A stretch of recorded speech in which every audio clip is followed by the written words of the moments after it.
Dans le présent module, nous explorerons les programmes de logements sociaux et locatifs abordables qui sont offerts en Ontario. Les logements sociaux et abordables d'aujourd'hui n'ont pas du tout le même aspect que les premières unités d'habitation construites dans les années 1960, mais ils répondent toujours au même objectif, à savoir fournir un toit aux personnes à revenus faibles ou modestes. Les logements sociaux, parfois appelés logements communautaires et logements abordables, constituent une ressource essentielle. Au moment d'étudier vos options pour vivre de façon autonome, l'abordabilité des logements représente un facteur important. En même temps, le type de communauté, votre sentiment de sécurité dans le quartier et la façon dont vous vous y intégrez sont des facteurs tous aussi importants à prendre en considération. Certains d'entre vous peuvent penser que les logements sociaux et abordables ne sont pas vraiment une option. Mais au moment de voir le présent module, nous vous demandons d'envisager que peut-être dans 5 à 10 ans, il pourrait en être autrement et nous vous invitons à étudier soigneusement ces options. Avis de non-responsabilité. Tous les renseignements contenus dans le présent module et les documents d'accompagnement sont fournis à titre informatif seulement et ne doivent pas être considérés comme des avis juridiques, techniques, commerciaux ou autres. Services de l'Ontario pour les personnes ayant une déficience intellectuelle et ses organismes hôtes ne font pas la publicité des produits, des processus ou des services commerciaux mentionnés dans le présent module, ni de leurs producteurs ou de leurs fournisseurs. De plus, Subdi ne donne aucune garantie expresse ou tacite et n'assume aucune responsabilité juridique quant à l'exactitude, à l'exhaustivité, au caractère opportun et à l'utilité des renseignements présentés dans le présent module ou dans les documents d'accompagnement, notamment les liens web vers d'autres serveurs. Certaines adresses URL figurant dans ce guide mènent à des sites web de tiers. Dans le présent module, nous présenterons de l'information sur les logements sociaux et locatifs abordables. Nous espérons que cette information vous aidera à comprendre les différentes sortes d'options de logements sociaux et abordables et que vous jugerez utile de les examiner et de présenter une demande lorsqu'elles sont offertes et conviennent à vos besoins.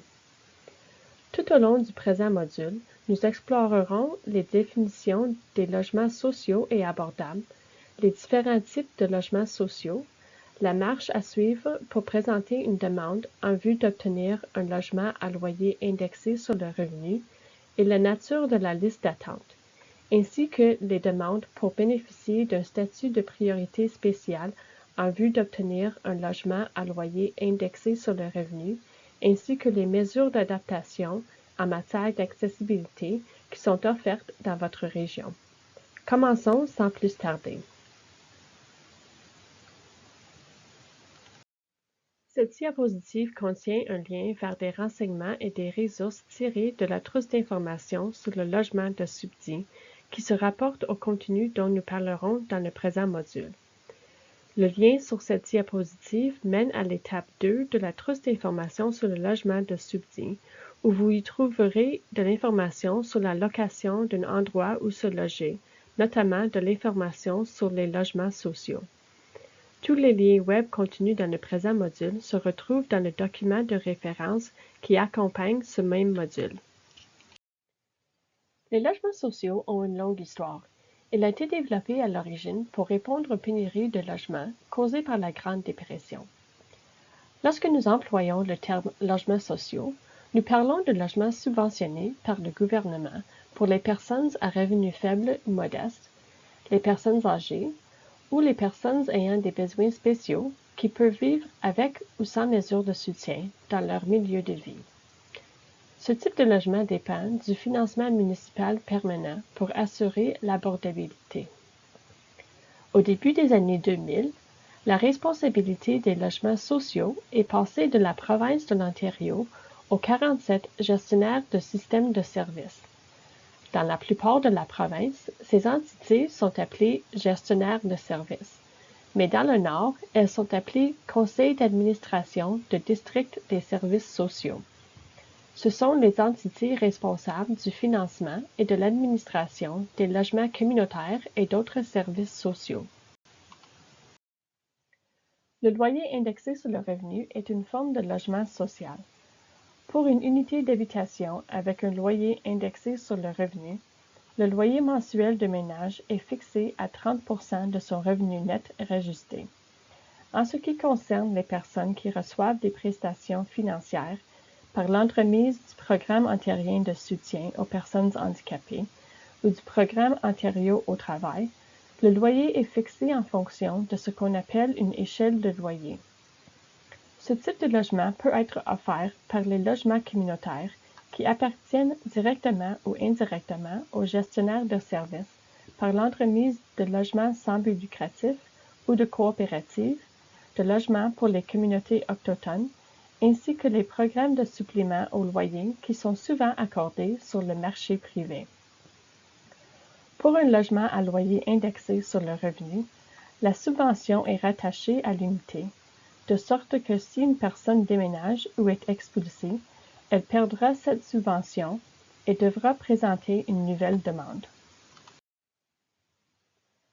L'accès au logement social est géré localement dans les communautés partout dans la province, au moyen de ce qu'on appelle une liste d'attente centralisée ou un registre du logement social. Pour avoir accès à un logement à loyer indexé sur le revenu, on doit déposer un formulaire de demande. Il est important de remplir tous les champs du formulaire et de fournir tous les renseignements demandés et les documents nécessaires. Dans le formulaire, on peut demander si la personne peut vivre de façon autonome. Lorsqu'une personne a besoin de mesures de soutien pour réussir à vivre de façon autonome, on peut cocher cette case en indiquant qu'elle peut vivre de façon autonome tant qu'elle est prête à mettre en place elle-même les mesures de soutien dont elle a besoin et qu'elle n'a pas l'intention de se tourner vers le fournisseur de logement pour obtenir directement des mesures de soutien. Si vous avez besoin d'aide pour remplir le formulaire de demande, vous pouvez communiquer avec le registre des logements sociaux de la région dans laquelle vous présentez une demande. Dans certains secteurs, il y a peut-être aussi des organismes qui s'occupent des logements ou des centres d'aide où vous pouvez recevoir de l'aide. Vous pouvez appeler le 211 ou consulter le site web du 211 pour trouver des mesures de soutien dans votre secteur ou vous pouvez communiquer avec le navigateur en matière de logement de subsides de votre région pour obtenir de l'information. Une fois que votre demande a été acceptée, il est important que votre dossier demeure actif en communiquant tous les ans avec le registre des logements sociaux et en l'avisant chaque fois qu'il y a un changement d'adresse ou de numéro de téléphone. Si votre dossier ne demeure pas actif ou si l'on ne communique pas avec vous, votre demande pourra être annulée. Vous pouvez vous inscrire pour obtenir un logement à loyer indexé sur le revenu dans autant de secteurs que vous le souhaitez, à la condition que vous soyez disposé à accepter un logement dans ce secteur. Le temps d'attente pour un logement à loyer indexé sur le revenu varie d'une région à l'autre. Dans certains secteurs, il dépasse 10 ans et dans d'autres, il peut être plus court. Les logements seront d'abord offerts aux personnes qui sont les plus anciennes sur la liste d'attente, ce qu'on appelle le principe du premier arrivé, premier servi. À l'heure actuelle, les demandes de logement à loyer indexé sur le revenu sont traitées et gérées selon ce principe, à moins qu'une personne qui a présenté une demande réponde à l'une des priorités qui ont été déterminées pour sa région. Lorsque vous faites une demande pour un logement à loyer indexé sur le revenu, on vous met sur une liste. Toutefois, selon l'endroit où cette demande a été déposée, il y a peut-être des priorités qui peuvent vous aider à passer en tête de liste. On demande à tous les fournisseurs de logements sociaux de donner priorité aux personnes admissibles qui ont survécu aux abus ou à la traite de personnes. Cependant, plusieurs gestionnaires de services ont aussi défini des priorités locales. Ces priorités locales peuvent comprendre notamment les sans-abri, les personnes autochtones, les personnes âgées, et les personnes ayant une déficience intellectuelle. Afin de vous qualifier pour plusieurs de ces priorités, vous devrez fournir les documents qui confirment votre admissibilité et dans la plupart des cas, vous devrez remplir d'autres formulaires. Il y a environ 40 fournisseurs de logements pour les membres de communautés autochtones dans le système de logement de l'Ontario, qui offrent des logements accueillants et culturellement adaptés. Si vous êtes admissible à vivre dans un de ces logements, vous paierez 25% de votre revenu brut pour le loyer ou l'allocation logement que vous recevez d'Ontario au travail ou le programme ontarien de soutien aux personnes handicapées. Dans certains cas, le chauffage, l'électricité et les appareils électroménagers sont compris. Certains fournisseurs de logements pour les Autochtones fournissent également des services de soutien à leurs locataires afin de s'assurer que leur location soit réussie, stable et dure longtemps. Même si vous n'avez pas de carte de statut, vous pourriez être éligible à certains programmes de logement qui exigent seulement qu'une personne s'auto-identifie et qui ne demandent pas de preuve d'ascendance ou d'appartenance à une bande. Le programme de supplément au loyer offre des logements à loyer indexé sur le revenu dans des propriétés appartenant à des propriétaires privés.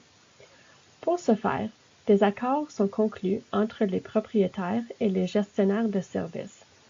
Lorsque les fonds du supplément au loyer sont versés, la part du loyer du locataire est payée directement au propriétaire et le gestionnaire de services donne la somme restante au propriétaire. Le supplément au loyer est rattaché à l'unité, de sorte que si le locataire déménage ou est expulsé, il perd la subvention. Lorsque vous faites une demande pour un loyer indexé sur le revenu, vous aurez le choix d'envisager les immeubles qui sont gérés par le gestionnaire de services, par les organismes sans but lucratif, par les coopératives et par les propriétaires privés. Les logements coopératifs, aussi connus sous le nom de coopératives, sont un autre type de logement sans but lucratif. La grande différence des coopératives réside dans le fait qu'elles n'ont pas ce qu'on appelle des locataires ou des propriétaires. Toutefois, vous demeurez responsable d'à peu près les mêmes choses qu'un locataire, comme payer le loyer et garder un environnement sain. Lorsque vous vivez dans un logement coopératif, vous devenez membre de la coopérative et en tant que membre, vous partagez des droits de vote et d'autres responsabilités avec tous les résidents. Le programme Allocation Canada-Ontario pour le logement offre une allocation transférable qui permet d'aider à payer les coûts de location. Le montant de cette aide financière dépend de différents facteurs. L'allocation est rattachée au ménage et peut être utilisée pour aider à payer le loyer n'importe où en Ontario. Pour avoir droit à l'ACOL, les personnes qui en font la demande doivent être inscrites à un registre de logements sociaux ou répondre aux critères pour le faire. La priorité est accordée aux survivants de violences conjugales et de traite de personnes, aux personnes en situation d'itinérance et aux Autochtones. Certains gestionnaires de services peuvent avoir déterminé d'autres priorités, comme les personnes âgées ou les personnes ayant une déficience intellectuelle. La marche à suivre pour présenter une demande pour l'allocation Canada-Ontario pour le logement et les groupes prioritaires pour cette allocation varient d'une région à l'autre. Si l'on vous offre l'allocation Canada-Ontario pour le logement, dans la plupart des cas, vous devrez accepter d'annuler votre demande pour un logement à loyer indexé sur le revenu. Vous pourrez vous réinscrire, mais vous perdrez votre place initiale sur la liste d'attente chronologique.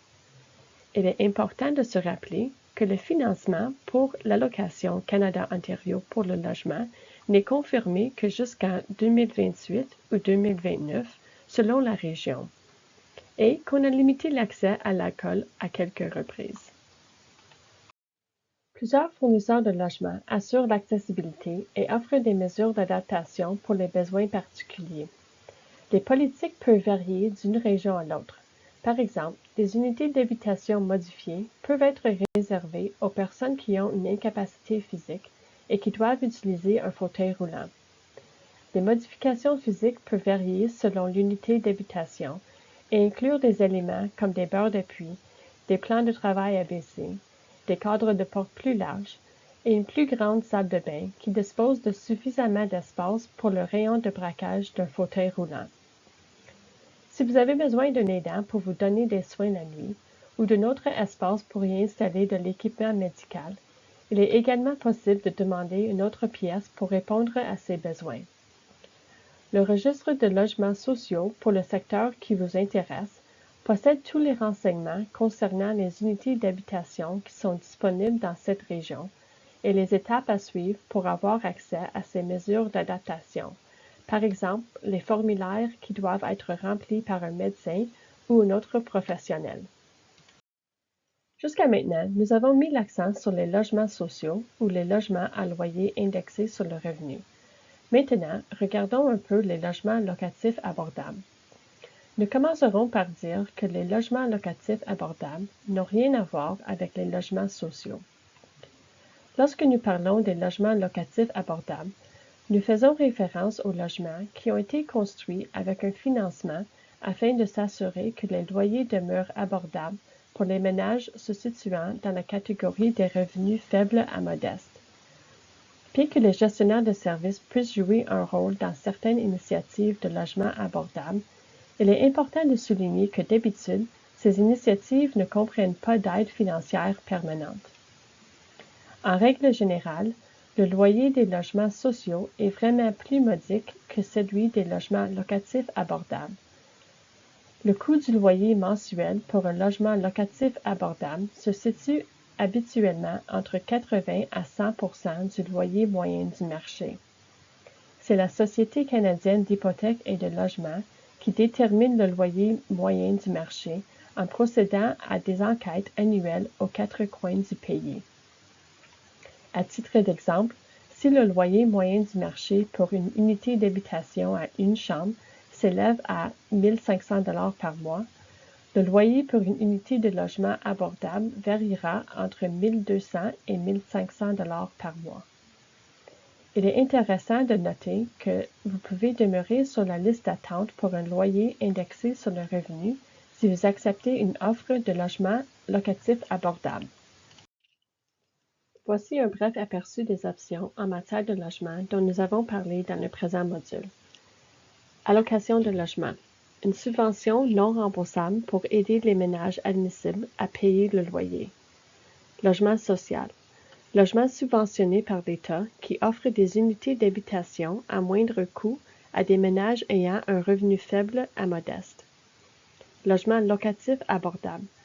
Logement dont le prix équivaut ou est inférieur au loyer moyen de la région selon la dimension de l'unité locative. Logement coopératif. Type de logement où l'on est considéré comme un membre qui partage des droits de vote et d'autres responsabilités avec tous les résidents. Loyer indexé sur le revenu. Type de logement sociaux où le montant du loyer que l'on paye dépend de son revenu net. Cette diapositive contient des liens vers des renseignements et des ressources qui se rapportent au contenu dont nous avons parlé dans ce module. Le premier lien mène à l'étape 2 de la trousse d'informations sur le logement de Subdi, où vous y trouverez de l'information sur la location d'un endroit où se loger, notamment des renseignements sur logements locatifs sociaux et abordables. Le deuxième lien vous dirige vers le site web du gouvernement de l'Ontario, qui donne un aperçu des logements sociaux et abordables. Le troisième lien vous dirige vers le site web du gouvernement de l'Ontario, qui fournit des informations générales sur l'allocation Canada-Ontario pour le logement. Le quatrième lien vous dirige vers le site web du Fédération de l'habitation coopérative, qui contient des informations sur les coopératives d'habitation en Ontario et au Canada. Le cinquième lien vous dirige vers le site web de Ontario Not-for-Profit Housing Association, qui peut vous aider à repérer les endroits où vous pouvez faire une demande pour un logement à loyer indexé sur le revenu dans la ou les communautés où vous souhaitez habiter. Rappel, tous les liens web contenus dans le présent module se retrouvent dans le document de référence du même module. Cette diapositive dresse une liste des ressources et des renseignements de SUBDI. Le premier lien peut vous aider à trouver le SUBDI de votre région. Le deuxième lien vous permet de trouver de l'information sur la navigation en matière de logement de SUBDI. Le troisième lien vous conduit à une liste des navigateurs en matière de logement pour toutes les régions de l'Ontario. Cette liste comprend également leurs coordonnées.